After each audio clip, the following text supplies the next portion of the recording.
talking about protests once again, and they are protesting to stop protests. I don't get it. They said we should not protest. We should not protest because it may lead to violence and all of that. But they are busy protesting.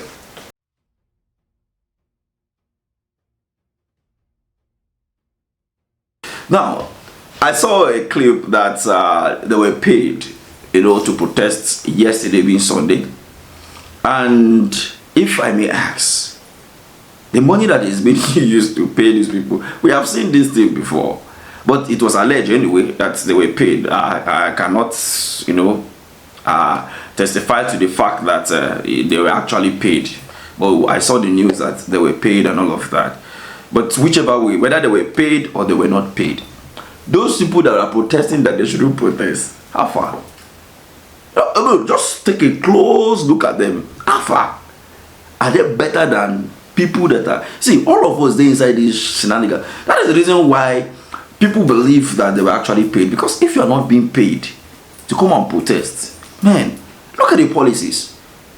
I think people that should be protesting that there should not be protests are the politicians, are the legislators, appointees of the governments. People earning so much high, they are the ones to hit the streets with placards, and then when you look at them, you know that these people said that if whatever that happened, they see the chop. See these people, they just package them for massacre come. Maybe highest 2,000. They go back and continue from where they stop. I've seen this thing before. It happened almost the same time last year. They were giving 1,500 to 2,000, So for not to call the name of the group, but we know them. You get. But this particular one, I don't know whether they pay them or not. But whichever way, this protest, just like the government is saying, that you need to come out publicly to tell who, if you are the one supporting, sponsoring this protest, or better still, what you are protesting for. And Nigerians are saying, we don't have any form of leaders. All we are saying is that we are tired with this kind of governance. We are tired with the hunger, the bad policy, the high interest rates, and all of those things. See, and instead of the government to turn around and said, oh no, this is what actually those people are saying, let's listen to them and all of that. But they are just being deaf to what the people are saying. All they are having a conversation around is the fact that they don't want people to protest. Does that make any sense? Anyway, keeping that aside, I have seen a video on China's television, of which I wouldn't even want to play it. They talked about the protests did not in any way help the economic growth. Now, let's look at what happened, the French Revolution in the 16th century.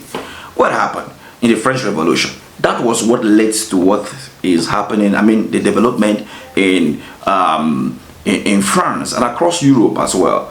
Let's not forget that during the NSAS protest in 2020, after that protest, and nothing comes out of that particular protest, nothing happened, and the country just went just like that. It sent a signal into the minds of many youths, and that was how the obedient movement metamorphosed. Because somebody now presented himself as someone who is close to perfection, who is not a thief and is not perfect.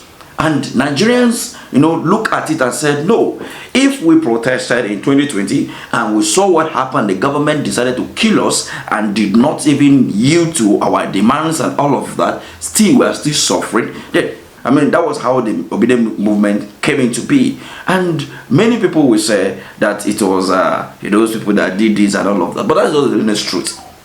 That is a gain out of that protest.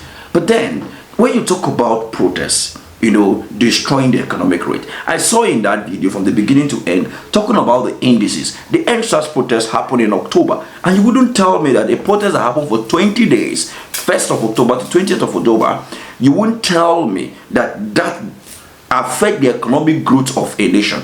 No, it doesn't. That was almost ending of the year. So how does that? So what happened to the last 9 months of the year? That the economy was so bad that they affect the growth of the economy. Let's talk about the Occupy Nigeria, which was on the 2nd of January, which was on Monday, 2012. That protest lasted for almost 14 days. In such situation, it was the second day of the year. So one can easily say that the protests in one way or the other affect the economic growth of the country. Were there any form of vandalization? Looking at our oil sector, was there any vandalization to anything that have to do with our oil? No.